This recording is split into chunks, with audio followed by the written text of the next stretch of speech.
স্বাধীনতা ক্ষমতা দিলেন, আবার ইচ্ছে করলে একজন মানুষ আল্লাহকে সারাদিন গালিও দিতে পারে, সেই স্বাধীনতা দিলেন। বলেন একমাত্র কে দিলেন? আল্লাহ। তারপরও আল্লাহ বলেন, শুনো, তুমি আমাকে গালি দাও, স্বাধীনতা দিলাম বিদায় তুমি আমাকে গালি দিচ্ছ, কিন্তু আমি তোমাকে 3 বেলা খাবার তারপরও বান্দারে বন্ধ করি না, কারণ আমার একটা নাম হলো রহমান। সুবহানাল্লাহ বলেন। আমার আল্লাহ রহমান নামের উসিলা যারা আল্লাহ মানে না, রাসূল মানে না, ইহুদি, নাস্তিক, বেঈমান, আল্লাহ তাদেরকে সমানভাবে লালন পালন করেন। আর যে মানুষটা আমার মালিক মানে তাকেও আমার আল্লাহ সমানভাবে লালন পালন করেন। ইমানদারের জমিনে বৃষ্টি দেন কে? আল্লাহ। বেঈমানের জমিনে বৃষ্টি দেন কে? আল্লাহ। ইমানদারের গাছের ভিতরে কাঁঠাল আর আম দেন কে? আল্লাহ। যে মানুষটা নাস্তিক, আল্লাহকে বিশ্বাসী করে না, তার জমিনেও ফসল, তার গাছের ভিতরে আম কাঁঠাল সমানভাবে দেন কে? আল্লাহ। কোন নামের বরকতে? বলেন রহমান নামের বরকতে। কোন নামের বরকতে? রহমান নামের বরকতে। আল্লাহ পাক সূরা শুরুতে তিনার 2টা দয়ার নাম উল্লেখ করেছেন। গভীর মনোযোগ। বিসমিল্লাহর ভিতর আমরা পড়ি বিসমিল্লাহির রহমানির রহিম। সূরাতুল ফাতিহার ভিতর আমরা 2টি নাম পড়ছি, একটা হলো আর রহমান, আরেকটি হচ্ছে আর রহিম।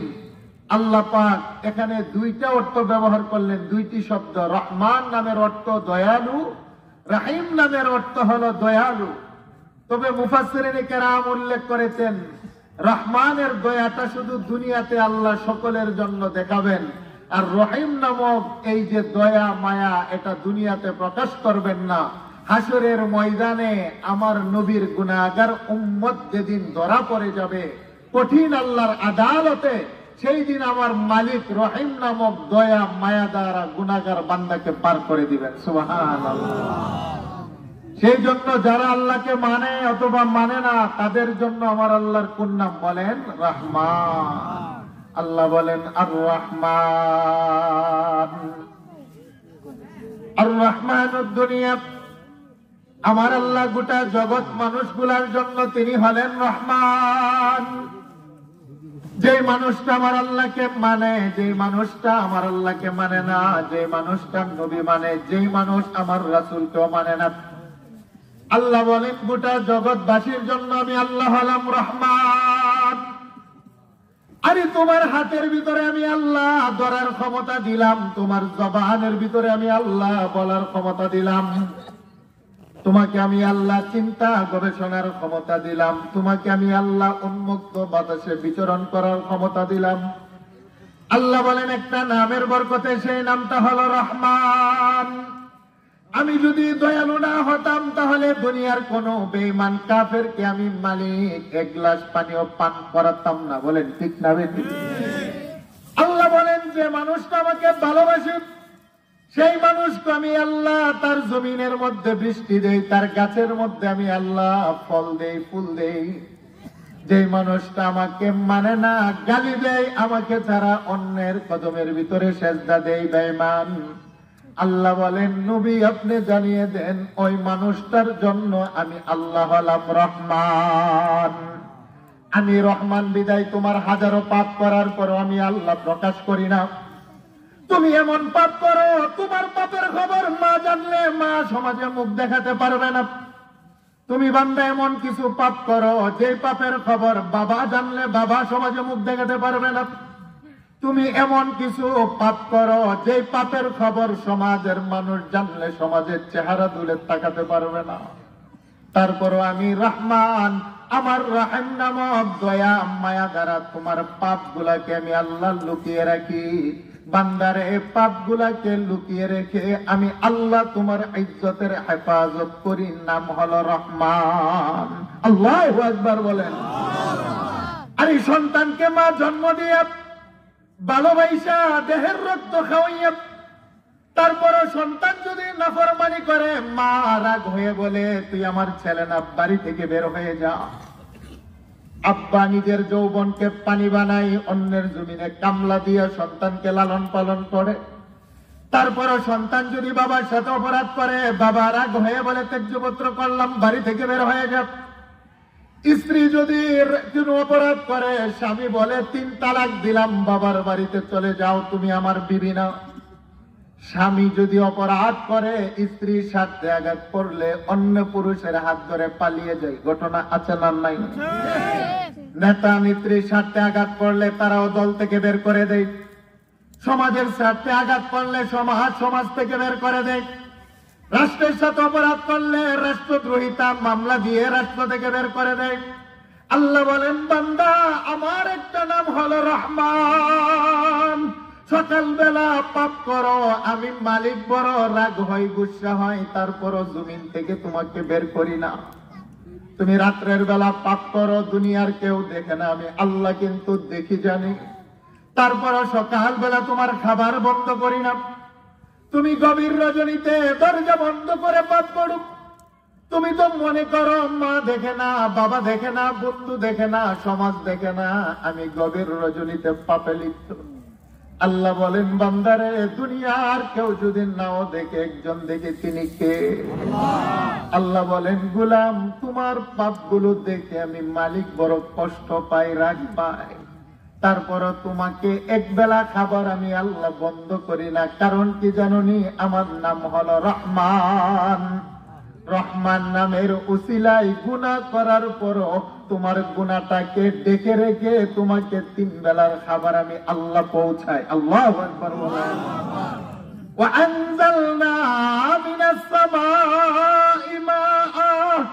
আল্লাহ বলেন, গোলাম তুমি তো পাপ করে তুমি তোমার পাপের কথা ভুলে যাও। তুমি তো সারাদিন পাপ করে আরামের বিছানার মধ্যে ঘুমিয়ে যাও। তুমি যে পাপ করেছো তোমার খেয়াল নাই। কিন্তু আমি মালিক না, হাজারো অপরাধ করার পরও তোমার পাপের কথাটা উল্লেখ করে তোমার উপর রাগ করি না।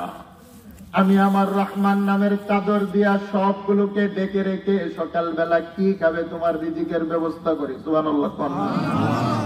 আমি আল্লাহ তোমার রিজিকের ব্যবস্থা করি। কেন জানোনি? আমি হলাম রহমান।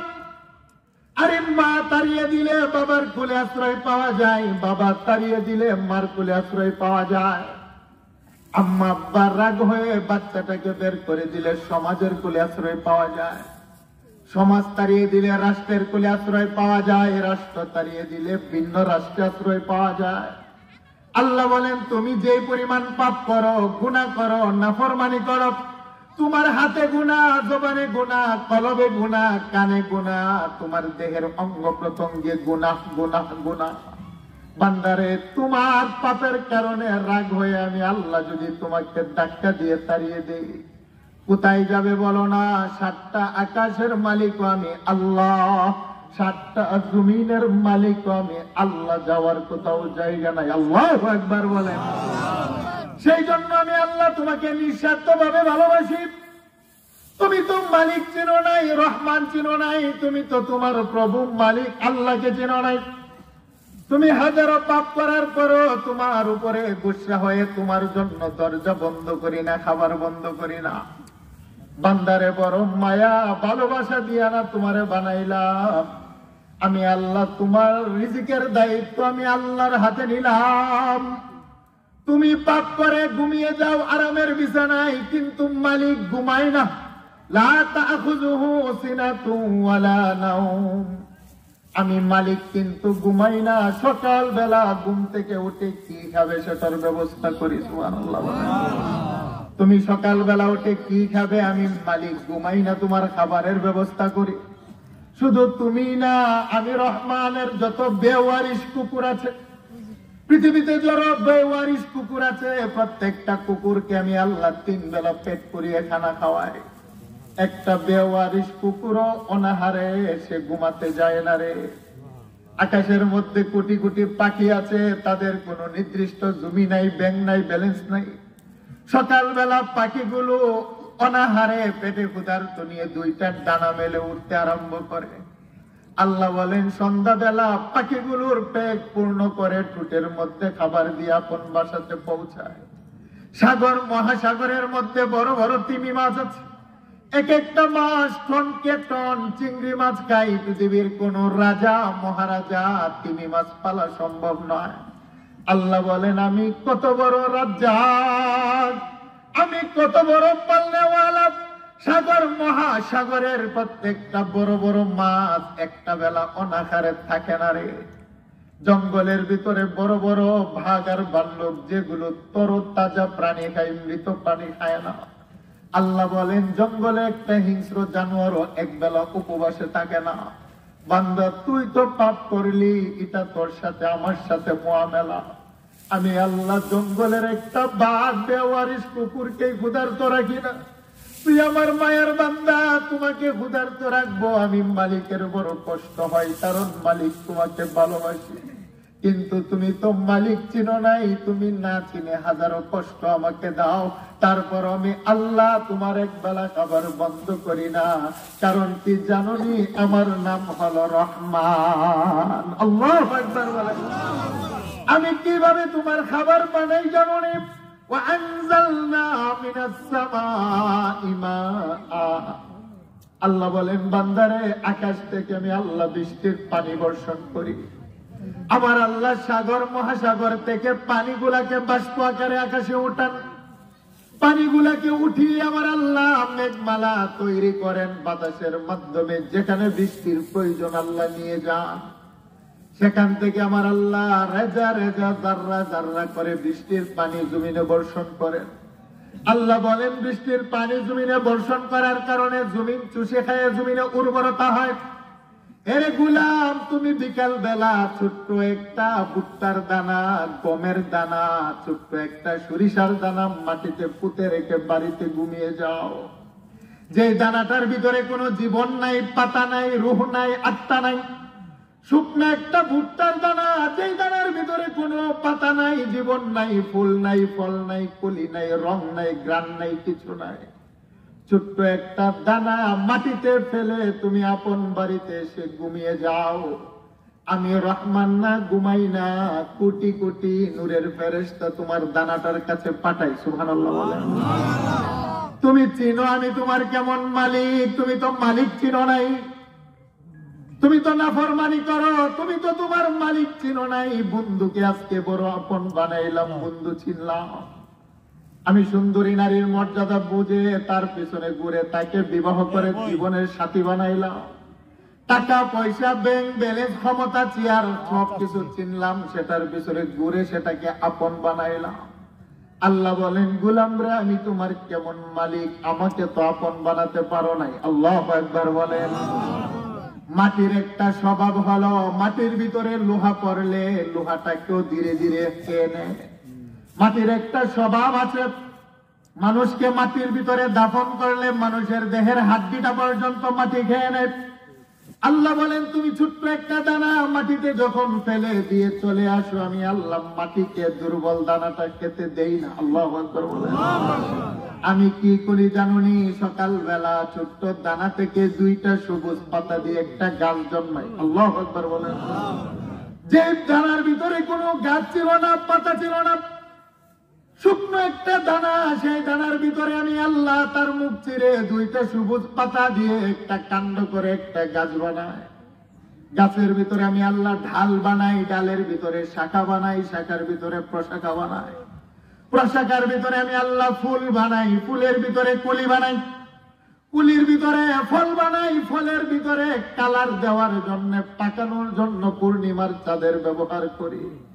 তোমার আম গাছের আমের ভিতরে মিষ্টতা ঢুকানোর জন্য সূর্যের কিরণের ব্যবস্থা করি। বলেন কে করেন? আরেকটু জোরে বলেন কে করেন? وأنزلنا من السماء ماء فأخرج به من الثمرات رزقا لكم। আল্লাহ বলেন বান্দারে, একটা ছোট্ট দুর্বল দানা থেকে কোটি কোটি দানা যিনি তৈরি করেন তিনি কে? আল্লাহ বলেন আমার নাম হলো রহমান। আল্লাহু আকবার বলেন।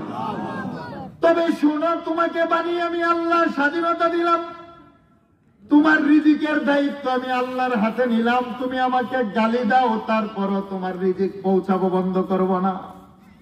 বান্দারে, তুমি আমাকে সকাল সন্ধ্যা কষ্ট দাও, তারপরও তোমার রিজিক আর খাবার বন্ধ করব না। কারণ তোমাকে যৌবন দিলাম, স্বাধীনতা দিলাম, বক শক্তি দিলাম, স্বাধীনতা দিলাম, দৃষ্টি দিলাম, স্বাধীনতা দিলাম। দুনিয়ার মধ্যে তোমার কোনো হিসাব নিব না, তবে হ্যাঁ একটা দিন তোমার জীবনের নাটায় আমি আল্লাহ টান দিব। সেই দিন বান্দা আপন বন্ধু বলতে কাউকে পাবে না।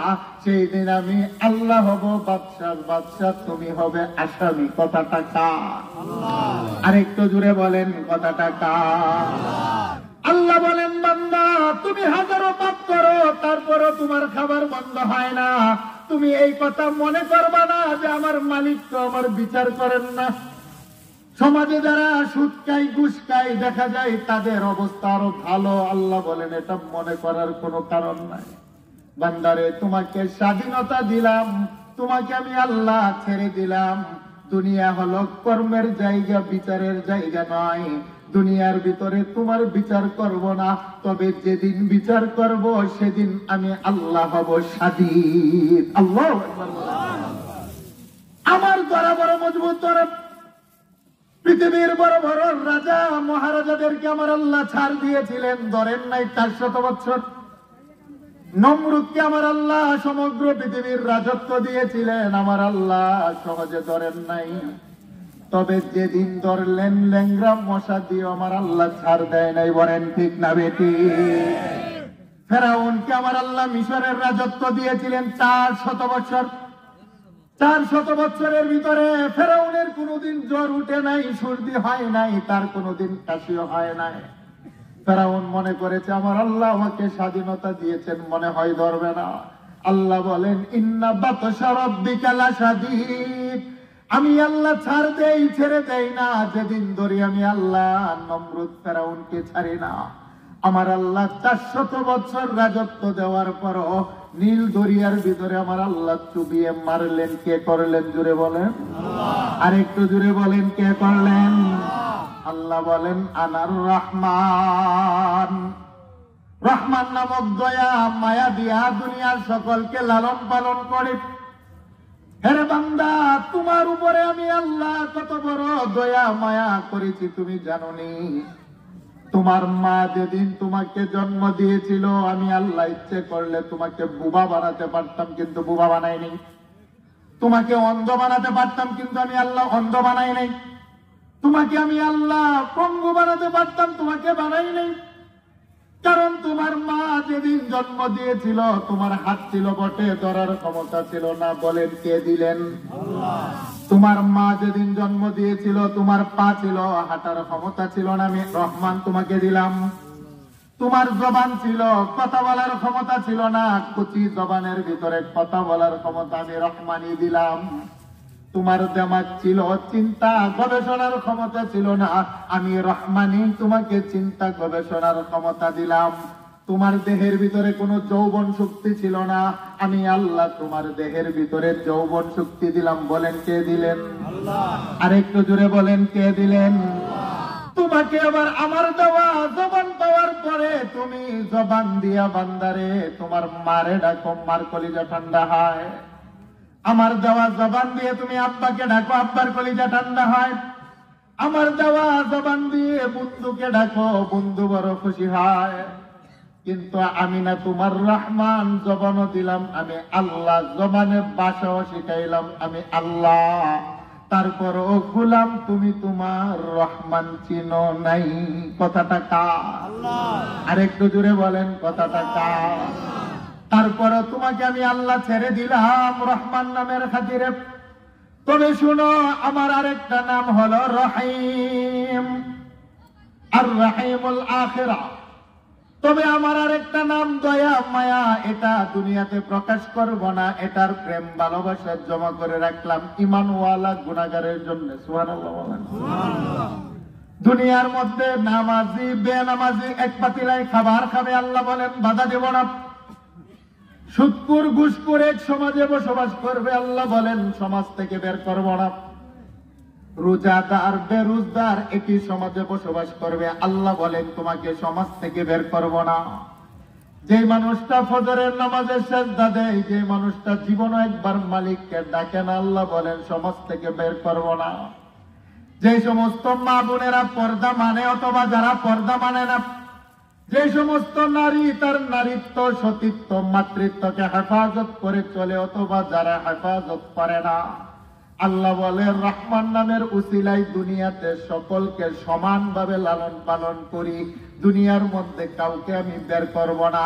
তবে এমন একটা দিন বান্দা তোমার সামনে উপস্থিত, নামাজি থেকে বেনামাজি, রোজাদার থেকে বেরোজগার, পর্দাওয়ালি থেকে বেপর্দা মানুষগুলাকে আমি আল্লাহ আলাদা করে ফেলবো। আল্লাহ, আরেকটু জোরে বলেন আল্লাহু আকবার। সেই দিনটা হলো মালিক ইয়াউমিদ্দিন।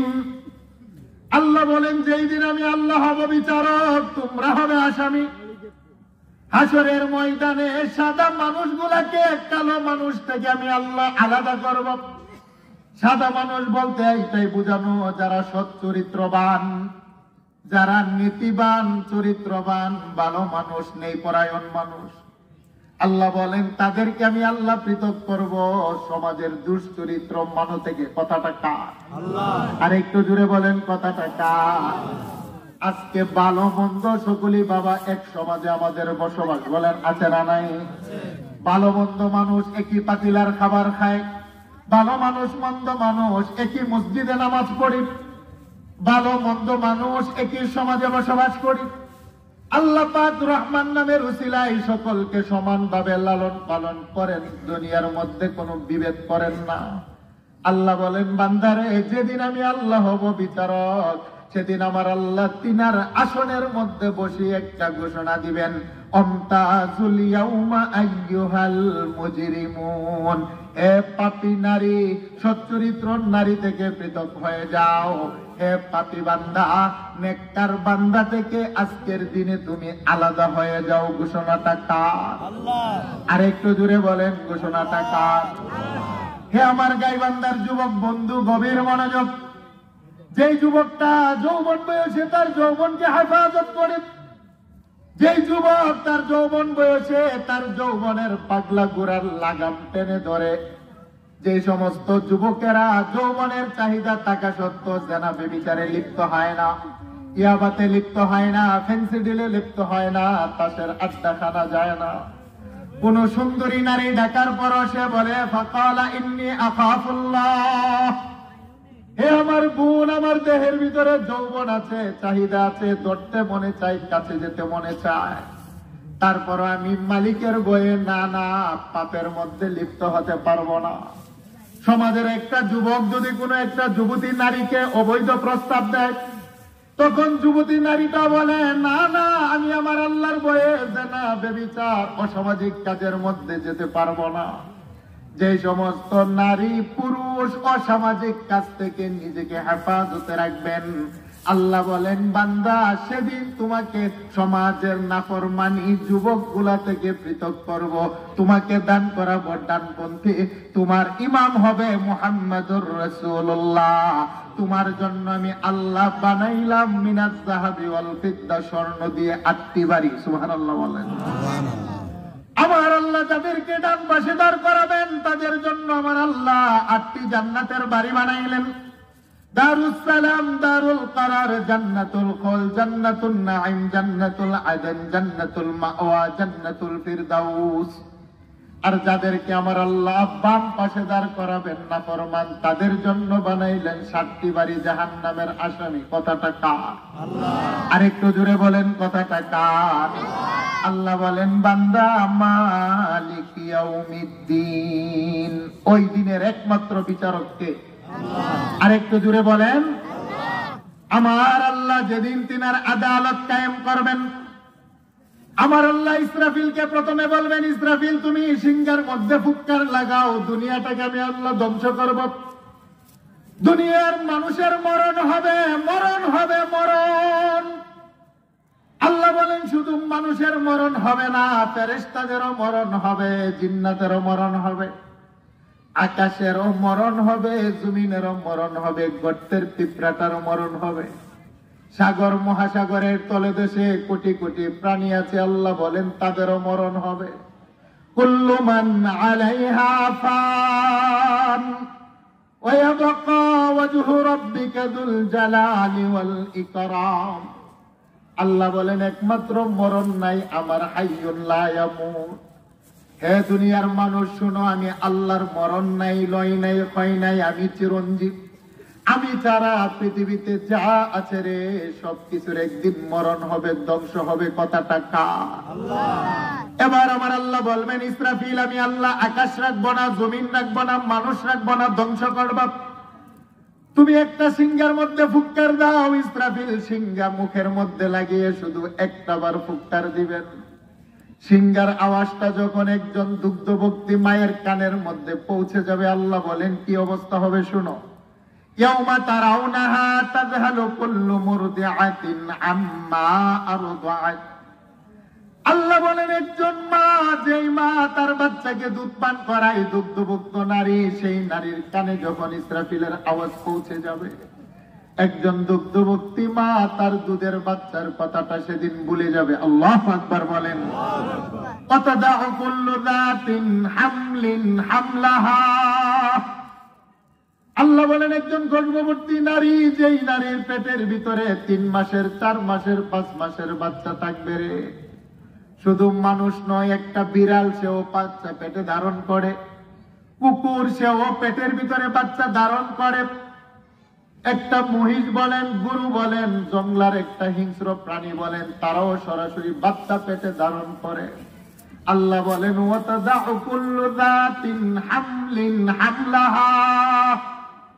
প্রত্যেকটা গর্ভবতী নারী হতে পারে মানুষ, হতে পারে কুকুর, হতে পারে বিড়াল, হতে পারে হিংস্র জানোয়ার।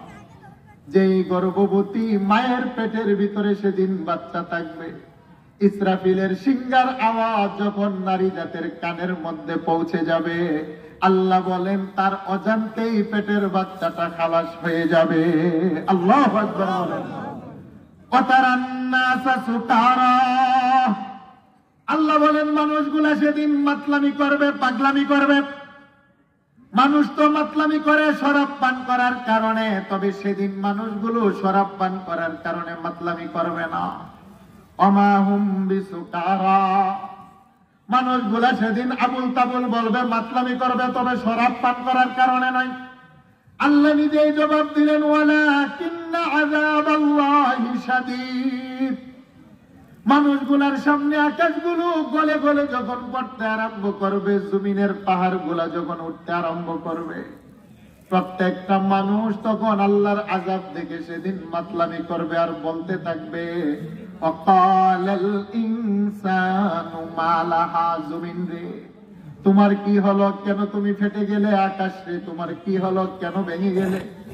মানুষগুলা দেখেন সকলে হাই হুতাশ করতে থাকবে আর বলবে, জমিন তোমার কি হলো? তখন আমার আল্লাহ জমিনের জবান খুলে দিবেন। জমিন বলবো, শোনো, আমার উপরে তুমি হাজারো পাপ করেছিলে, আমি জমিন চেয়েছিলাম তোমাকে গ্রাস করার জন্য, কিন্তু আমার আল্লাহ তোমাকে গ্রাস করার জন্য অনুমতি দেইনি।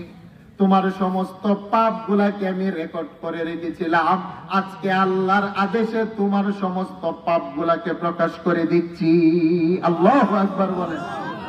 ইযা যুলজিলাতিল আরদু জিলজালাহা ওয়া আখরাজাতিল আরদু আসকালাহা ওয়া ক্বালাল ইনসানু মা লাহা।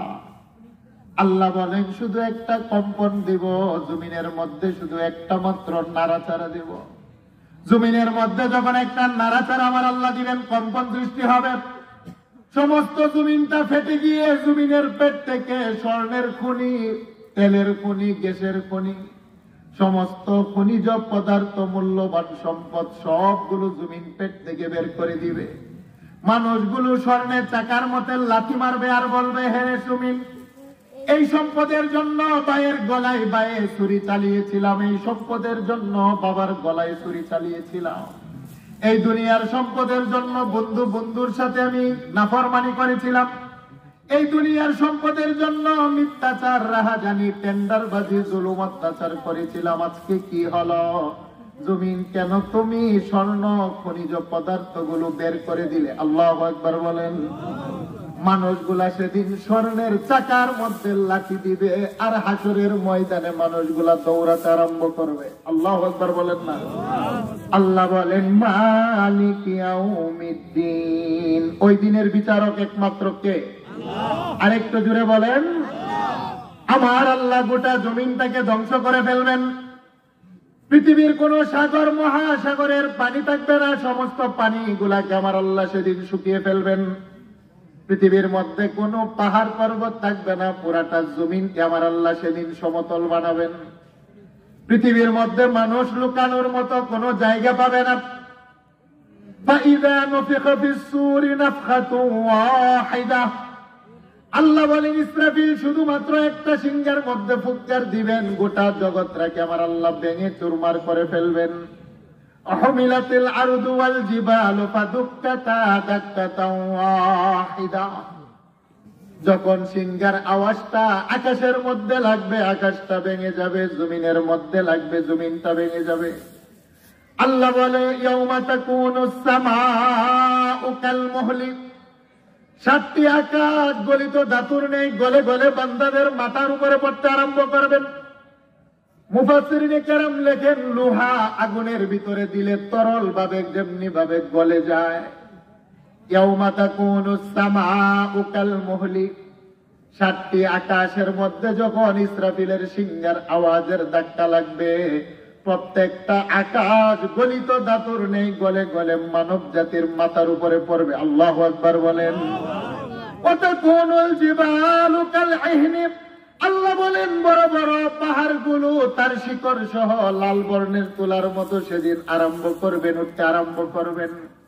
ফায়াউমা ইযিন ওয়াকাআতিল ওয়াকিআহ, আল্লাহ বলেন এমন একটা ঘটনা সেদিন ঘটাবো যেই ঘটনা ইতিপূর্বে কোনো মানব জাতি দেখে নাই, লক্ষ্য করে নাই। আল্লাহু আকবার বলেন। ওয়ানশাক্কাতিস সামাউ ফাহিয়া ইয়াউমা ইযিন ওয়াহিয়া, আল্লাহ বলেন 7টি আকাশ সেদিন ভেঙে যাবে। ওয়াল মালাকু আলা আরজাইহা, আকাশ ভেঙে যাওয়ার পরে আকাশের কোটি কোটি ফেরেশতা জমিনের চতুর্দিকে সারিবদ্ধভাবে দাঁড়িয়ে যাবে। সুবহানাল্লাহ। আকাশের যত ফেরেশতা আছে সমস্ত ফেরেশতা পৃথিবীর চতুর্দিকে সারিবদ্ধভাবে দাঁড়িয়ে যাবেন।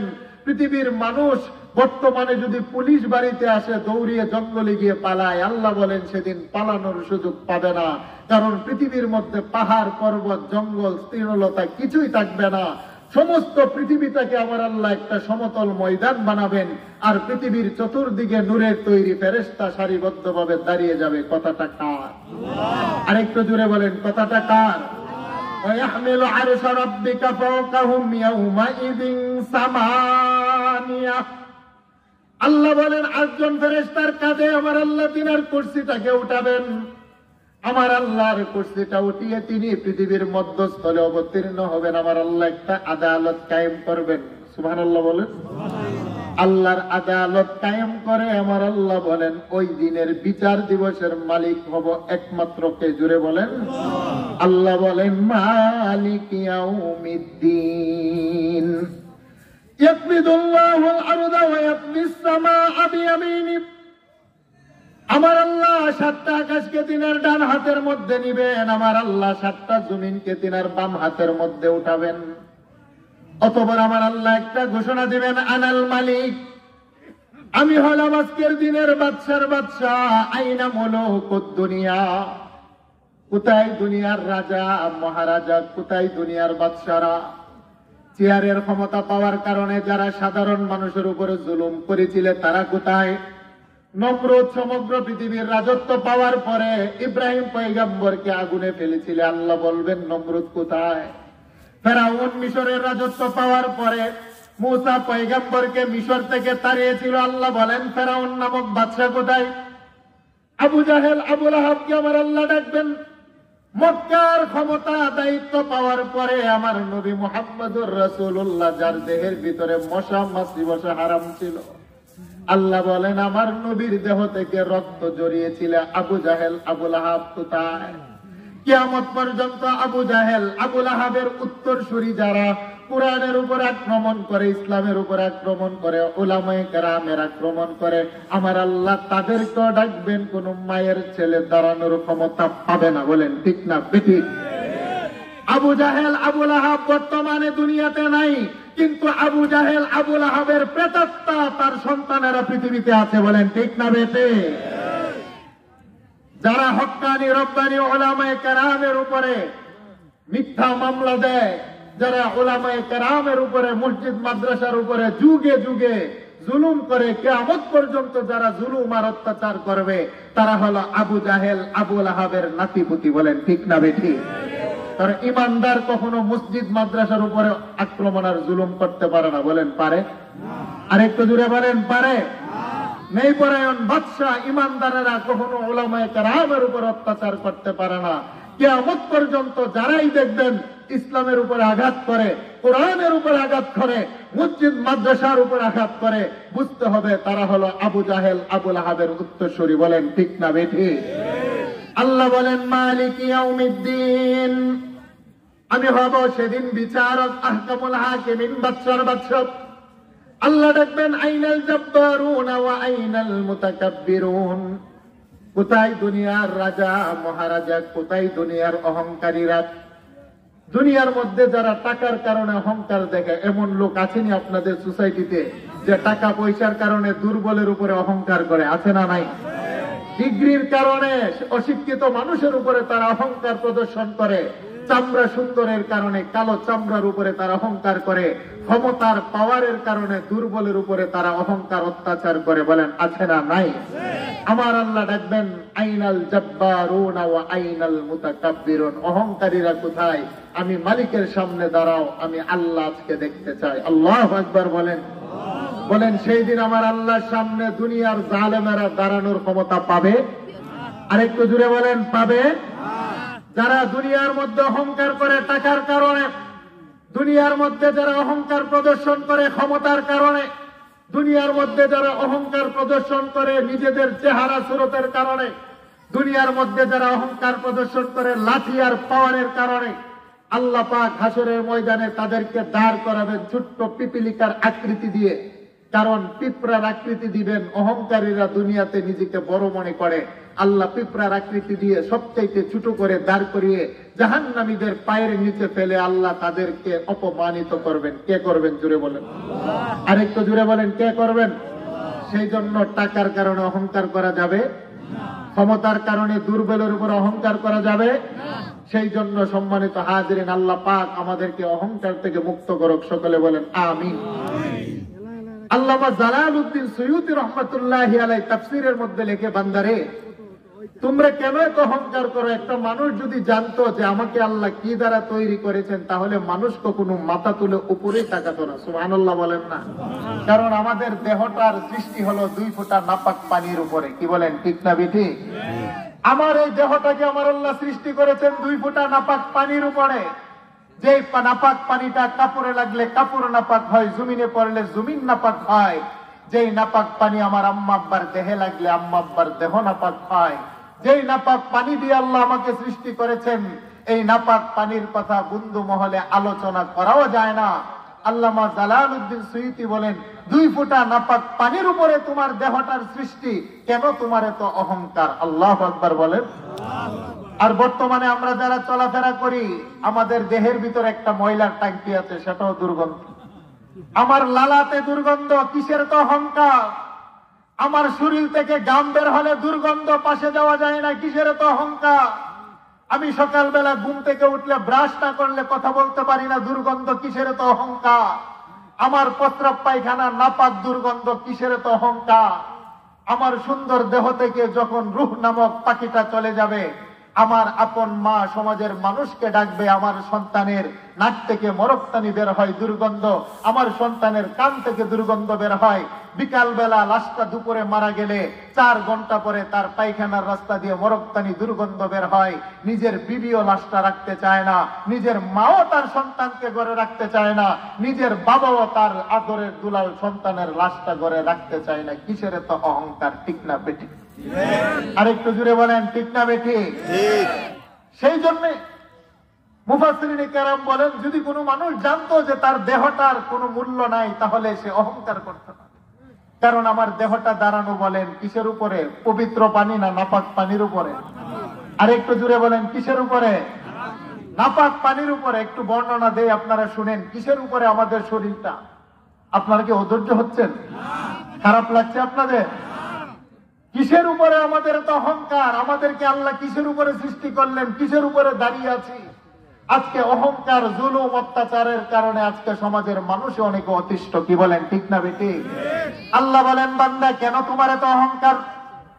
অহংকারের চাদর হলো আমার জন্য, আমি আল্লাহর জন্য অহংকার মানাই, সাজাই, পৃথিবীর কারোর জন্য অহংকার মানায় না। সেই জন্য আমার আল্লাহর একটা নাম হলো আল মুতাকাব্বির। আল্লাহ বলেন অহংকারী। সুবহানাল্লাহ বলেন। ইয়াখরুজু মিন বাইনিস সুলবি ওয়াত তারাইফ। আল্লাহ বলেন, বান্দা তোমার কেন এত অহংকার, কেন এত অহংকার, কেন এত তাকাব্বুরি? তোমাকে আমি আল্লাহ বানাইলাম 2 ফোঁটা নাপাক পানি থেকে। সুবহানাল্লাহ বলেন। ইন্না খালাকনাল ইনসানা মিন নুতফা। আল্লাহ বলেন এমন 2 ফোঁটা নাপাক পানি দ্বারা তোমাকে বানাইলাম, যেই নাপাক পানিটা কাপড়ে লাগলে কাপড় নাপাক হয়, দেহ লাগলে দেহ নাপাক হয়, শরীরে লাগলে শরীর নাপাক হয়। ইয়াখরুজু মিন বাইনিস সুলবি ওয়াত তারাইফ। আল্লাহ বলেন তোমার আম্মা আব্বা 2 ফোঁটা নাপাক পানি থেকে তোমার দেহটাকে আমি আল্লাহ বানাইলাম। তোমার দেহটাকে বানিয়ে আমি আল্লাহ তোমার দেহের ভিতরে রূহ দিলাম। এখন তুমি হলে মানুষ। দুনিয়ার ভিতরে এসে তুমি তোমার অস্তিত্ব, তোমাকে যেই জিনিস দ্বারা বানাইলাম তুমি ভুলে গেলে রে বান্দা। আল্লাহ বলেন, বান্দা শুনো, তুমি একটু গবেষণা করো, চিন্তা করো, তুমি একটু নির্জনে নিবৃতে বসে বান্দা তুমি গবেষণা দেখো না, তোমাকে কে থেকে বানাইলাম? তোমার অস্তিত্ব ছিল না, এমন একটা সময় আসবে তোমার অস্তিত্ব থাকবে না। আজকে আপনি যেই বাড়ির মালিক, এই বাড়ির মালিক ছিল আপনার বাবা, আপনি ছিলেন না। আপনার বাবার আগে এই বাড়ির মালিক ছিল আপনার দাদা, আপনার বাবা কিন্তু এই বাড়ির মালিক ছিল না। আপনার দাদার আগে আরেকজন এই বাড়ির মালিক ছিল, আপনি কিন্তু তিনার নাম জানেন না। দলিল দস্তবেজ গাঁথলে দেখা যায় স্ত্রী স্ত্রী এক প্রকারের নাম শোনা যায়, কিন্তু তিনার নাম কি আপনি নিজেও জানেন না। তিনার কবর কোথায় সেটারও কোনো অস্তিত্ব সমাজের মানুষ জানে না। অথচ এমন মানুষও সমাজের ভিতরে ছিল, রাস্তায় হাঁটলে রাস্তার মাটি পর্যন্ত কেঁপে। বলেন ঠিক না বেঠিক? আজকে আপনি আছেন আব্দুর রহমান, আব্দুর রহিম, আপনার এত ক্ষমতা, এত দাপট, আপনার সন্তান হয়তো আপনার কথা স্মরণ রাখবে। আপনি মারা যাওয়ার পরে আপনার সন্তানের সন্তান হয়তো আপনার কথা স্মরণ রাখবে।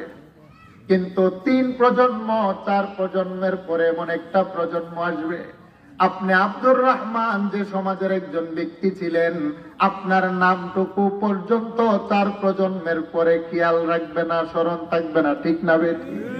कैसे कैसे खूबसूरत रानिया शाहजादिया, कैसे कैसे खूबसूरत रानिया शाहजादिया, तन बदन सब गल गई है, शक्ल सूरत क्या हुई। গাইবান্ধার যুবক ভাইয়েরা, যুবতী বোনেরা, গভীর মনোযোগ। পৃথিবীর ভিতরে এমন রাজা মহারাজা ছিল যাদের ছেলেরা সকাল বেলা গোলাপ জলের পানি দিয়ে গোসল করতেন। পৃথিবীর ভিতরে এমন বড় বড় রাজা মহারাজা ধন্যাঢ্য ব্যক্তির ছেলেরা ছিল, তাদের বিবি স্ত্রীরা রূপবতী সুন্দরী নারী ছিল, যারা সকাল বেলা পনির দিয়ে তারা নাস্তা খেতেন, স্বর্ণের চামচ দিয়ে যারা খাবার খেতেন, পরিধান করতেন। রাস্তা দিয়ে বের হলে সামনে পিছনে শত শত পাদিয়ার গোলাম তাদের পিছনে থাকতো। कैसे कैसे खूबसूरत रानिया शाहजादिया, तन बदन सब गल गई है, शक्ल सूरत क्या हुई। হে আমার বোন, হে আমার যুবক বন্ধু, জান্না রাজা মহারাজাদের ছেলেদের কবরের কাছে, কবরের মাটির রাজা চিনে না, মহারাজা চিনে না। সমাজের কে ধনী, কে গরিব, কে সুন্দর, কে কালো, কে শিক্ষিত, কে অশিক্ষিত, কবরের মাটি চিনে না। কবরের মাটি মানুষের কাফনের কাপড় খায়, কবরের মাটি মানুষের দেহের চামড়া খায়, কবরের মাটি মানুষের দেহের গোশত খায়, কবরের মাটি মানুষের দেহের হাড্ডি খায়। কবরের মাটি এই কথাটা বলে, আনা বাইতুত তুরাব। হে সমাজের নারী পুরুষ, আমি হলাম একটা মাটির ঘর, আমি একটা মাটির ঘর। আমার ডানের দেয়ালও মাটি, আমার বামের দেয়ালও মাটি, আমার সামনের দেয়ালও মাটি, আমার পিছনের দেয়ালও মাটি। আনা বাইতুল ওয়াহদাতি, আমি হলাম একটা নির্জনতার ঘর। আমার ভিতরে সাথী নাই, বাতি নাই, বন্ধু নাই, কেউ নাই, নাই নাই কেউ নাই। আনা বাইতুদ্দুদ, আমি হলাম পোকা মাকড়ের ঘর। আমি কবরের ভিতরে কোটি কোটি সাপ বিচ্ছু পোকা মাকড় আছে রে। তোমার মার কাফনের কাপড় আমি কবরের মাটি খেয়েছে, ছাড় দেয় নাই। তোমার আব্বাজানের দেহের হাড্ডিটাও আমি কবরের মাটি খেয়েছি, ছাড় দেয় নাই। তুমি সুন্দর আর রূপসী, তোমার দেহের কাফনের কাপড় খাবো, চামড়া খাবো, গোশত খাবো, হাড্ডি খাবো, তোমার অস্তিত্ব থাকবে না। আমি কবরের ভিতরে তোমার পরে হাজারো লাশ আসবে, কাউকে ছাড়বো না। যদি তোমার বিশ্বাস না হয় কোদাল দিয়ে খনন করে দেখো না তোমার বাবার কবর। হে বন্ধু, গভীর মনোযোগ। যদি বিশ্বাস না হয়, আপনি 2 মাস 4 মাস আগে নিজের বাবাকে নিজ হাতে কবর দিয়েছেন। আপনার আব্বাজানের কবরটাই খনন করে দেখেন না, আপনার বাবার দেহের হাড্ডির পর্যন্ত কোনো অস্তিত্ব নাই। আপনার বাবার দেহের হাড্ডি পর্যন্ত কবরের মাটি গিয়ে শেষ করেছে। ঠিক না বেটি? আরেকটু জোরে বলেন, ঠিক না বেটি? সেই জন্য আল্লাহওয়ালারা বলেন, শোনাব, কিসের তো অহংকার, কিসের তো অহমিকা, কিসের তোমার তো তাহাকাব্বুরি। তুমি যখন মারা যাবে, তোমার আপন বন্ধুগুলা দৌড়িয়ে যাবে বাজারের মধ্যে কাফনের কাপড় আনার জন্য। একদল বন্ধু দৌড়িয়ে যাবে তার কবর খনন করার জন্য। সমাজের আরেক শ্রেণীর মানুষ দৌড়িয়ে যাবে বাজারের বাঁশ কাটার জন্য। আরেকজন মানুষ দৌড়িয়ে যাবে বড়ই পাতার গরম পানির জন্য। হে আমার মা, কিসের আপনার রূপ লাবণ্যতার অহংকার? কেন আপনি পর্দা মানেন না? কেন আপনি নিজে আল্লাহর বিধান মানেন না? হেরে মা, যেদিন আপনি স্বামীর দেওয়া লাল বেনারসের শাড়ি পরে স্বামীর ঘরে আসছিলেন, স্বামীর বেনারসি শাড়িটা এখনো স্বামীর আলমারির মধ্যে আপনি জমা করে রাখলেন। যেদিন আপনার দেহ থেকে রুহটা বের হয়ে যাবে, আপনার যে সমস্ত বান্ধবীরা দুধ মিষ্টি খাইয়ে স্বামীর ঘরে আপনাকে আহলান সাহালান জানিয়েছিল, আপনার বান্ধবীরা আপনার নাকের দুল খুলবে, কানের ফুল খুলবে, হাতের বালা খুলবে, বড়ই পাতার গরম পানি দিয়ে আপনাকে গোসল করাবে। দৌড়িয়ে পুরুষ মানুষ হলে 5 টুকরা কাফনের কাপড় আনবে। পুরুষ হলে 3 টুকরা কাপড়, নারী হলে 5 টুকরা কাপড়। সমাজের মুরব্বীরা বলবে, যুবক শুনো, এমন কাপড় আনবে যে কাপড়ের কালারটা হবে সাদা। কারণ দুনিয়ার কোন রঙিন কাপড় দিয়ে দাফনের কাপড় চলে না। পুরুষ হলে 3 টুকরা কাপড়, 4 টুকরা কাপড়ও আপনি বড় বাবার ছেড়ে ইচ্ছে করলে নিতে পারবেন না। হে আমার গাইবান্দার যুবক, দুনিয়াতে কত ব্র্যান্ডের জামা পড়ি। আমার জামার ডানে পকেট, বামে পকেট, পিছনে পকেট, সামনে পকেট। এমন 3 টুকরা কাপড় আপনাকেও পরাবে, আমাকেও পরাবে, যে কাপড়ের ভিতরে কোনো পকেট নাই, যে জামাটার ভিতরে কোনো সেলাই নাই, দবদবে সাদা কমদানি 3 টুকরা কাপড়। আমার আপন বন্ধুরা আমাকে বড়ই জলের পানি দিয়ে গোসল করাবে, নাকে কানে তুলো দিয়ে আমাকে মাথায় বান দিয়ে, দেহের মধ্যে বান দিয়ে, পায়ের মধ্যে বাদ দিয়ে যমনের মতন নামাজ পড়াবে। আমার লাশটাকে মেপে কবর খনন করবে, কবরের মধ্যে আমাকে চাপা দিয়ে যমনের মতো যখন আপন বাড়িতে চলে আসে, কবর বলে, গোলাম রে, এতদিন তুমি ছিলে দুনিয়ার বন্ধু, মা বাবার কুলে, এখন আসছো আমার কুলে। তবে আমি অপেক্ষা করি তোমার ব্যাপারে আমার মালিক কি ঘোষণা দেয়। আমার আল্লাহর সাথে যদি তোমার সম্পর্কটা ভালো হয়, তাহলে আমি কবর তোমার জন্য জান্নাতের বাগান। আর আমার মালিকের সাথে যদি তোমার সম্পর্কটা খারাপ হয়, তাহলে আমি কবর তোমার জন্য জাহান্নামের গর্ত। আল্লাহু আকবার বলেন। হে আমার মা, হে আমার মা, হে আমার মা, আপনার চাইতো বড় সুন্দর রূপসী নারী রাজা মহারাজাদের বিবিরা জগতে ছিল, যারা রাস্তা দিয়ে হাঁটলে চোখের বেলকিতে হাজার হাজার যুবক পাগল হয়ে যেত। এমনও সুন্দরী নারী পৃথিবী ছিল, নারীর রূপ লাবণ্যতার পাগল হয়ে সমাজের যুবকেরা ধর্ম ছেড়েছে, মা বাবার পরিবার ছেড়েছে, রাষ্ট্র ছেড়েছে। এরকম সুন্দরী রূপসী নারী মারা যাওয়ার পরে তাকেও তার বাবা রাজ দরবারে রাখে নাই।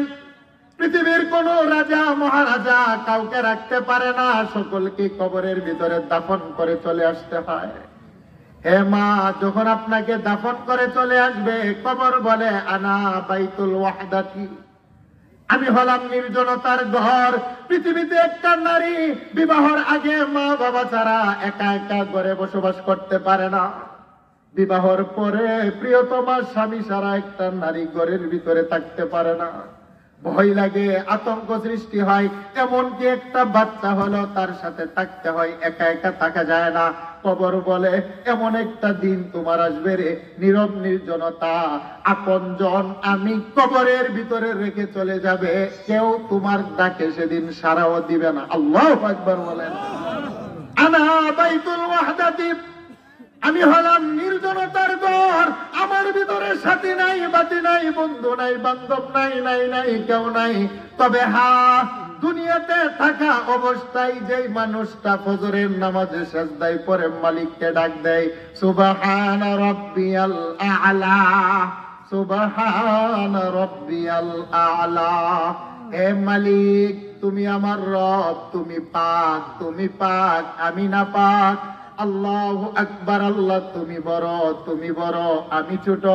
যেই মানুষটা দুনিয়াতে নামাজকে বন্ধু বানায়, যেই মানুষটা রমজান মাসের রোজাকে বন্ধু বানায়, যেই মানুষটা আম্মা আব্বার সেবা করার মাধ্যমে আম্মা আব্বার খেদমতকে বন্ধু বানায়, দুনিয়ার যেই মানুষটা আল্লাহর কালামকে ভালোবেসে কোরআনের সাথে সম্পর্ক রেখে বন্ধু বানায়, কবর বলে শুনো তোমার কোনো ভয় নাই। আপন জনেরা দাফন করে যখন আপন আপন বাড়িতে চলে যাবে, তোমার দুনিয়ার নামাজ নামক বন্ধুটা কবরের ডান পাশে তোমাকে পাহারা দেওয়ার জন্য দাঁড়িয়ে যাবে। সুবহানাল্লাহ বলেন। আনা বাইতুল ওয়াহদাতি, তোমার কোনো ভয় নাই। তোমার রোজা নামক বন্ধুটা কবরের বাম পাশে দাঁড়িয়ে যাবে। আনা বাইতুল ওয়াহদাতি, তোমার কোনো ভয় নাই। আমি নির্জনতার ঘরে, তোমার কোরআন নামক বন্ধুটা পাশে এসে দাঁড়িয়ে যাবে। তোমার কোনো ভয় নাই। আম্মা আব্বার সেবা যারা করে সেবাটা পায়ের পাশে দাঁড়িয়ে যাবে। সমাজের যেই সমস্ত মা বোনেরা পর্দা মানে পর্দা, যেই সমস্ত নারীরা স্বামী শ্বশুরের সেবা করে বেয়াদবি করে না, যেই সমস্ত মা বোনেরা তার নারীত্ব সতীত্ব মাতৃত্বকে হেফাজত করে, স্বামীর অগোচরে পরকিয়া করে না, পর পুরুষের উপরে আসক্ত হয় না, স্বামী কালো হোক সুন্দর হোক গরিব হোক ধনী হোক স্বামীর উপরে সে সন্তুষ্ট। বলেন ঠিক না বেটি? কিন্তু আমাদের সমাজে বর্তমানে একটা বেমার আছে, অনেক নারীরা পর পুরুষের উপরে আসক্ত, অনেক পুরুষও আছে ঘরের ভিতরে স্ত্রী রেখে পর নারীর প্রতি আসক্ত। বলেন আছে না নাই? আর একটু জুড়ে বলেন আছে না নাই? এই পরকীয়ার বিমার আমাদের সমাজের রন্ধ্রে রন্ধ্রে বর্তমানে ঢুকে যাচ্ছে। কি বলেন ঠিক না বেটি? কবর বলে যে সমস্ত নারীরা আল্লাহ ওয়ালি হয়, নামাজি হয়, যে সমস্ত মা বোনেরা পর্দাওয়ালি হয়, পর্দা বলতে তার চেহারা রূপ লাবণ্যতাকে ডেকে রাখে, পরপুরুষের সামনে প্রদর্শন করে না। আমাদের সমাজে অনেক মা বোনেরা দেখবেন বুরকা পরে কিন্তু চেহারা খোলা রাখে। কি বলেন আছেনি? আরেকটু জুড়ে বলেন আছেনি? আচ্ছা, আপনারা যখন ছেলে বিবাহ করাতে যান, ছেলেরা আপনারা যখন বিয়ে করতে যান, মেয়ের হাত দেখেন না চেহারা দেখেন? আরেকটু জুড়ে বলেন, হাত দেখেন না চেহারা দেখেন? তাহলে নারীর চেহারা দেখে বিবাহ করে মানুষের, পা দেখে বিবাহ করে না, হাত দেখে বিবাহ করে না। তাহলে নারীর আকর্ষণীয় জায়গায় হলো তার চেহারা। কি বলেন ঠিক না বেঠি? এখন আপনি বুরকা পরলেন, সারা শরীর ঢেকে রাখলেন, চেহারা উন্মুক্ত রাখলেন, পুরুষ তো আপনার চেহারার দিকে আকৃষ্ট হয়।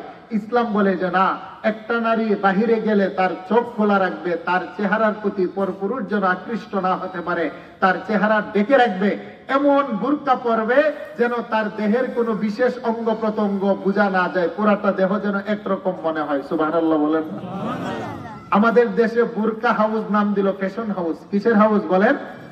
বুরকা বিক্রি করে নাম দিছে ফ্যাশন। আচ্ছা, ফ্যাশন হলে এটা কি বুরকা হয়? আরেকটু জুড়ে বলেন, ফ্যাশন হলে কি বুরকা হয়? ডান দিকে ছেঁড়া, বাম দিকে ছেঁড়া, এখানে ফুল লাগা, এখানে ফুল লাগানো, বুরকা পরলে আরো পর পুরুষে তাকিয়ে তাকিয়ে তার দিকে আকৃষ্ট করে, এটাকে পর্দা বলে না। পর্দা হতে হবে আপনার আপাত মস্তক যেন একরকম বোঝা যায়। 20 বছরের একটা যুবতী মেয়ে এবং 65 বছরের একজন বৃদ্ধা মা বুরকার ভিতরে গেলে যেন একরকম বোঝা যায়, এটা হলো শরীয়তের ভাষায় পর্দা। সুবহানাল্লাহ বলবেন না? তো কবর বলে যে সমস্ত নারীরা পর্দা মানে, যে সমস্ত নারীরা তার সতীত্ব নারীত্ব মাতৃত্বকে হেফাজত করে, যে সমস্ত যুবকেরা তার যৌবন বয়সে আল্লাহ রাসূলের পক্ষ নেয়, যারা তার যৌবনকে কন্ট্রোল করে, আমার কবর বলে তোমার জন্য কোনো ভয় নাই, তোমার দুনিয়ার ইবাদত বন্দিগি গুলো আমি কবরের চতুর্পাশে তোমার বন্ধু স্বরূপ দাঁড়িয়ে যাবে। সুবহানাল্লাহ বলেন। কবর বলে আনা বাইতুদ্দুদ, আমি হলাম পোকামাকড়ের ঘর। লাশটাকে যখন কবরের ভিতরে রাখা হয়, 7 দিনের দিন কবর থেকে পোকামাকড় সৃষ্টি হয়ে বান্দার চোখের পুতুলি খেতে আরম্ভ করে। 14 দিনের দিন বাচ্চার নাভির ভিতরে পোকামাকড় আরম্ভ হয়। 21 দিনের দিন মানুষের মাথার চুল, মুখের দাড়িগুলা খসতে আরম্ভ করে। বান্দার 3 মাস অথবা 2 মাসের ভিতরে বাচ্চার দেহের গোশত গুলা খসে মাটির মধ্যে পড়ে যায়। বান্দার প্রত্যেকটা হাড্ডির মগজার ভিতরে সাদা সাদা পোকামাকড় আরম্ভ হয়। কবর বলে আনা বাইতুত তুরাব, আনা বাইতুদ্দুদ, আমি কবরের পোকামাকড় তোমার দেহের চামড়া খাবে, তোমার দেহের গোশত খাবে, তোমার দেহের হাড্ডি খাবে, এমনকি তোমার দেহের কাফনের কাপড়টাকেও আমি ছাড় দেব না, যদি আমার আল্লাহর সাথে তোমার সম্পর্কটা ভালো হয়। আল কবরু রাউযাতুম মিন রিয়াজিল জান্নাহ আও হুফরাতুম মিন হুফারিন নার। আল্লাহু আকবার বলেন। যে মানুষটার নামাজ ওয়ালা হয়, কোরআন ওয়ালা হয়, আম্মা আব্বার সেবা ওয়ালা হয়, যে সমস্ত মানুষেরা কোরআনের মাদ্রাসা সাজায়, কোরআনের আলেম বানানোর জন্য যারা মাদ্রাসা তৈরি করে, ওই সমস্ত মানুষগুলোর জন্য কোরআন তার পাশে দাঁড়িয়ে যাবে, তার কোনো ভয় নেই। ওই সমস্ত মানুষগুলাকে যখন দাফন করে, কবর থেকে আপনজনেরা চলে আসে, কবরের ভিতরে আমার আল্লাহ 2 জন ফেরেশতা পাঠান প্রত্যেকটা নারী পুরুষের কবরে। আতাহু মালাকানে আসওয়াদানে আজরাকান, নীল চক্ষুওয়ালা 2 জন ফেরেশতা এসে ফায়ুজুল ইসানিহি, মৃত মানুষটাকে উঠিয়ে বসান। প্রথম প্রশ্ন করেন মান রব্বুক, বলো না তোমার রবের সাথে সম্পর্ক আছে কিনা, রব চিনো কিনা। যেই মানুষটা রবের সাথে তার সম্পর্ক, রবকে ভুলে নাই, নামাজের মধ্যে দাঁড়িয়ে পড়ে আলহামদুলিল্লাহি রাব্বিল আলামিন, রুকুতে গিয়ে পড়ে সুবহানা রাব্বিয়াল আযীম, সিজদাতে গিয়ে পড়ে সুবহানা রাব্বিয়াল আ'লা, গুনাহ করার পরে রবের দরবারে 2 হাত উঠিয়ে বলে রব্বানা যালামনা। ওই মানুষটাকে যখন প্রশ্ন করা হয় তোমার রবকে বলো না, তখন ওই মানুষটা কবরের ভিতরে মুস্কি মুস্কি হাসে। সুবহানাল্লাহ বলেন। ফেরেশতা বলে তোমাকে রবের প্রশ্ন করলাম, তুমি জবাব দাও, হাসো কেন? সে বলে ফেরেশতা কোন রবের প্রশ্ন করো? যেই রবের কথা ফজরের নামাজে বলি নাই, যেই রবের কথা রুকুতে বলি নাই, যেই রবের কথা সিজদাতে বলি নাই, যেই রবের কথা মুনাজাতের মধ্যে বলি নাই। বলে হ্যাঁ, ওই রবের প্রশ্ন করলাম, জবাব দাও। তখন সে জবাব দেয় আমার রব হলেন রব্বি আল্লাহ। আল্লাহু আকবার বলেন। দ্বিতীয় প্রশ্ন করেন ওমান দীনুক, তোমার ধর্ম কি? সে বলে দীনি আল ইসলাম, আমি মুসলিম ছিলাম, আমি ইসলাম ধর্মের অনুসারী ছিলাম। তৃতীয় নম্বর প্রশ্ন করেন আমার নবীকে দেখিয়ে, মা হাযার রাজুল আল্লাযী বুইসা ফীকুম, তাকে চিনো কিনা? সুবহানাল্লাহ বলেন। আর তো জোরে বলেন আল্লাহু আকবার। আমাদের গাইবান্ধার মাটি থেকে 6000 কিলোমিটার দূরে নবীজির রওজা মদিনাতুল মুনাওয়ারা, নবীর রওজা আর আমার কবরের মাঝখানে 6000 কিলোমিটার মাটির একটা পার্টিশন আছে। কিন্তু কবরে আপনি আমি মারা যাওয়ার পরে প্রশ্ন করবেন ইনাকে চিনো কিনা, অথচ তিনি তো হলেন ওইখানে, এখানে নয়। আমার আল্লাহ আমার আর নবীর রওজার মাঝখানে যে মাটির একটা পর্দা আছে, সেদিন আমার আল্লাহ উঠিয়ে দিবেন। সুবহানাল্লাহ বলেন। উঠিয়ে প্রশ্ন করবেন তুমি এই মহামানবকে চিনো কিনা, যাকে আমার আল্লাহ সত্য ধর্ম দিয়ে পাঠিয়েছিলেন।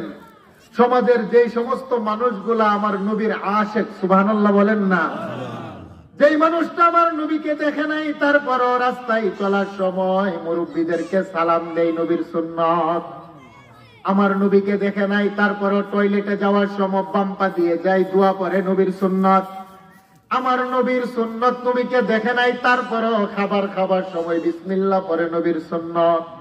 ছোটদেরকে স্নেহ করে, নবীর সুন্নত। উলামায়ে কেরামকে সম্মান করে, নবীর সুন্নত। নবীর ঘরের মাদ্রাসার ছাত্রদেরকে যারা সম্মান করে, মাদ্রাসায় কোরআন পড়ার জন্য যারা ব্যবস্থা করে, নবীর সুন্নত। যে সমস্ত মা বোনেরা চুলার মধ্যে আগুন ধরাবে, তখনও পরে বিসমিল্লাহ, নবীর সুন্নত।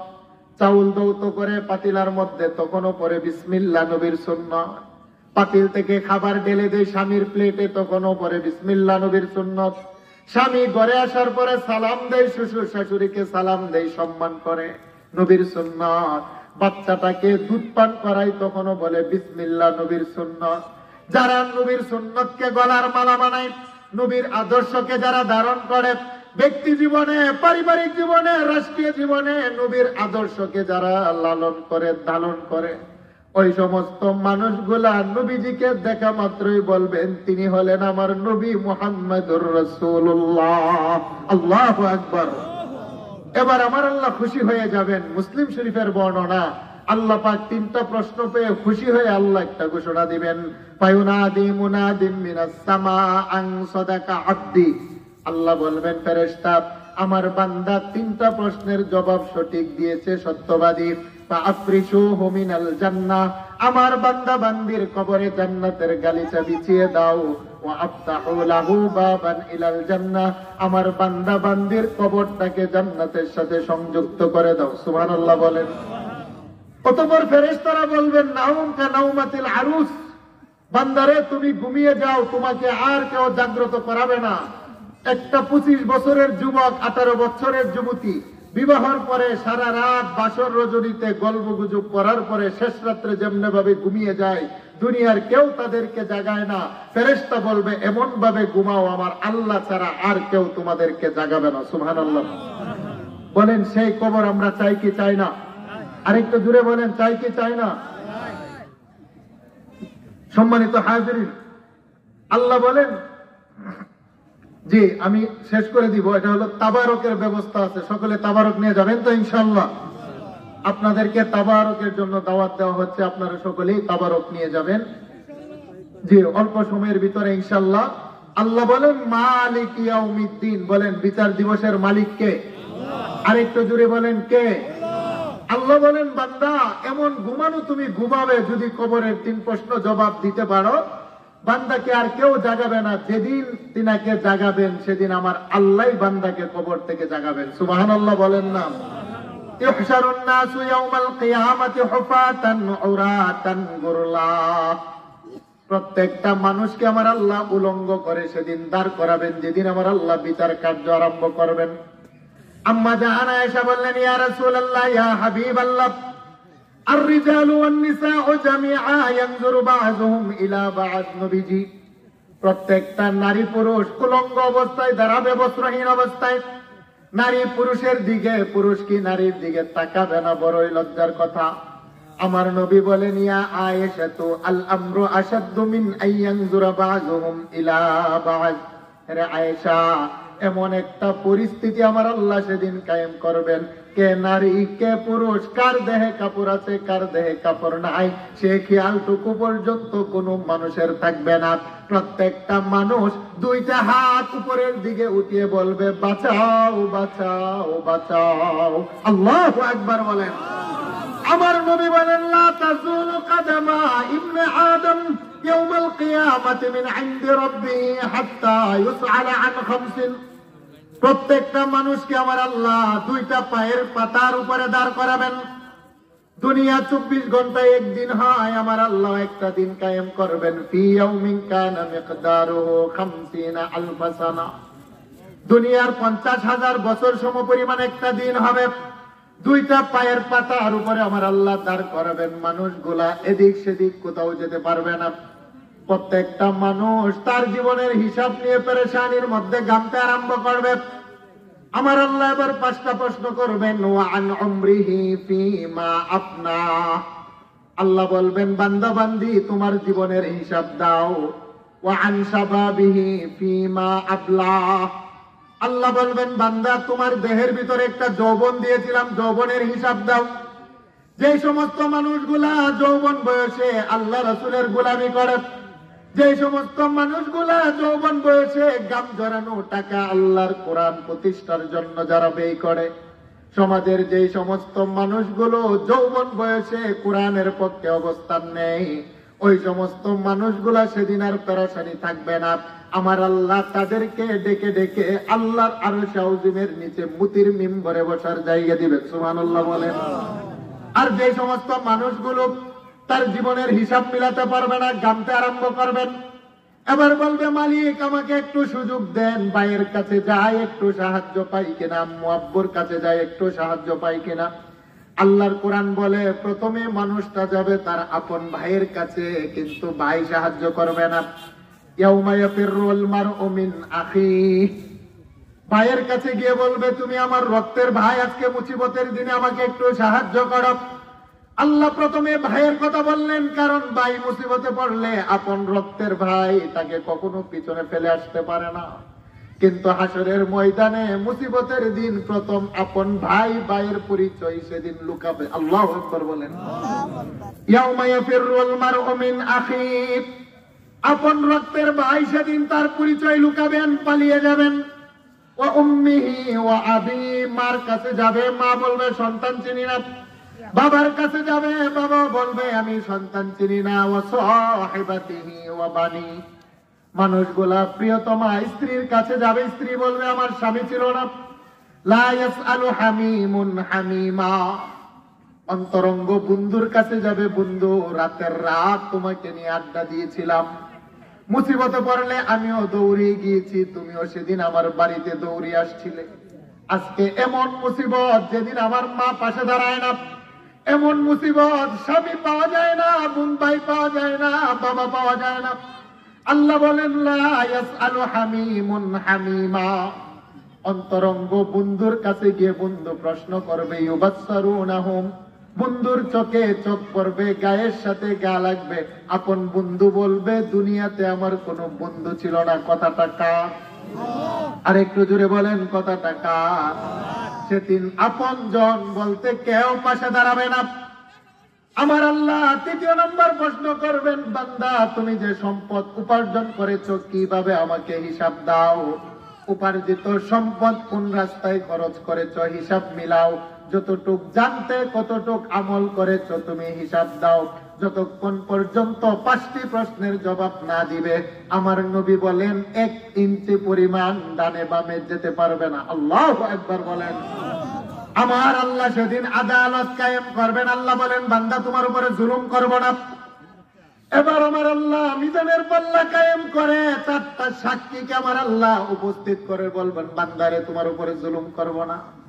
তুমি যে দুনিয়াতে একটা পাপ করতে, তোমার একটা পাপের জন্য আমি আল্লাহ 4টা সাক্ষী সেদিন রেখেছিলাম।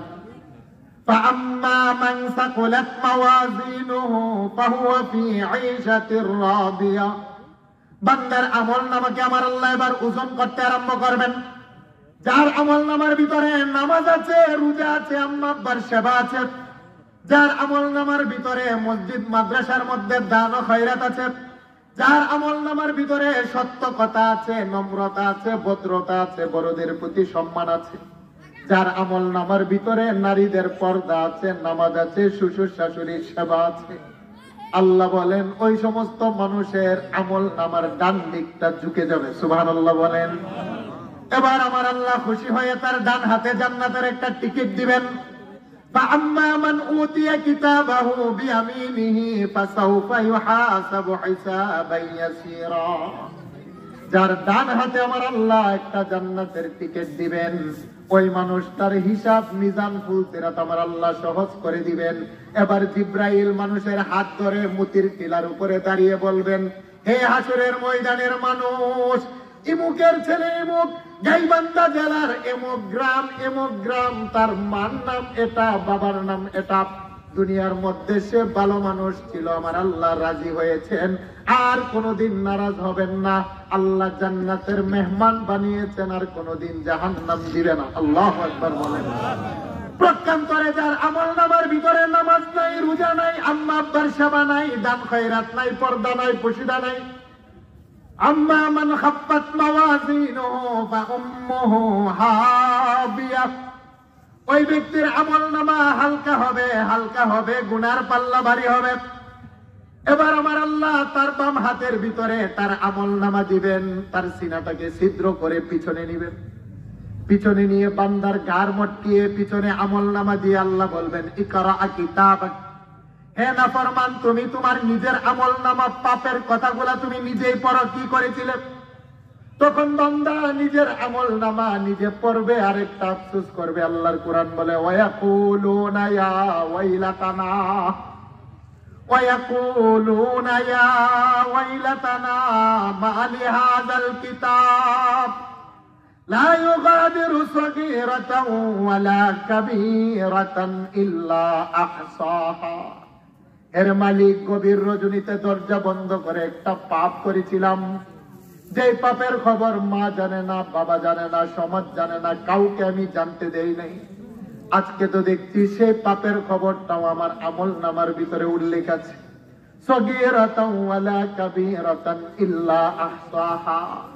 জীবনের ছোট ছোট বড় বড় সমস্ত পাপের কথাগুলো আমার আল্লাহ উল্লেখ করে রেখেছেন।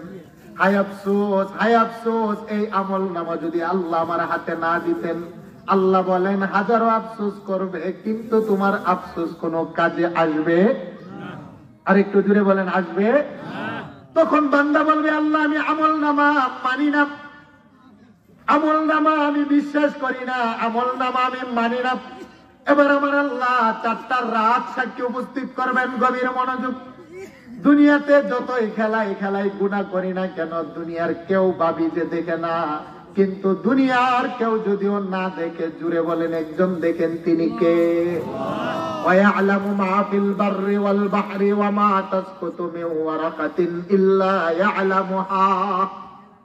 আল্লাহ বলেন বান্দারে, আটলান্টিক মহাসাগরের তলদেশে ছোট্ট একটা পোকা আছে। ছোট্ট পোকাটার যখন খিদা লাগে তার জবান দিয়ে আমাকে একটাবার ডাক দেয়।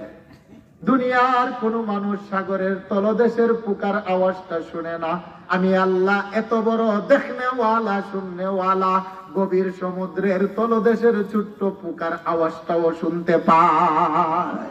আল্লাহু আকবার বলেন। পৃথিবীর মধ্যে আমার আল্লাহ 27টি সাগর মহাসাগর সৃষ্টি করেছেন। সবচাইতে বড় মহাসাগরের নাম হলো প্রশান্ত মহাসাগর। প্রশান্ত মহাসাগরের গভীরতা হলো 11 কিলোমিটার। আটলান্টিক মহাসাগরের গভীরতা 9 কিলোমিটার। বাংলাদেশের বঙ্গোপসাগরের গভীরতা হলো 4.5 কিলোমিটার। 11 কিলোমিটার প্রশান্ত মহাসাগরের তলদেশ থেকে ছোট্ট একটা পোকা যখন তার মালিককে ডাক দেয়, আল্লাহ বলেন ওয়াল্লাহু সামিউম বাসীর। বান্দারে, আমি আরশ আযীম থেকে পোকাটার নড়াচড়া দেখি এবং তার জবানের আওয়াজটাও শুনি। আল্লাহু আকবার বলেন।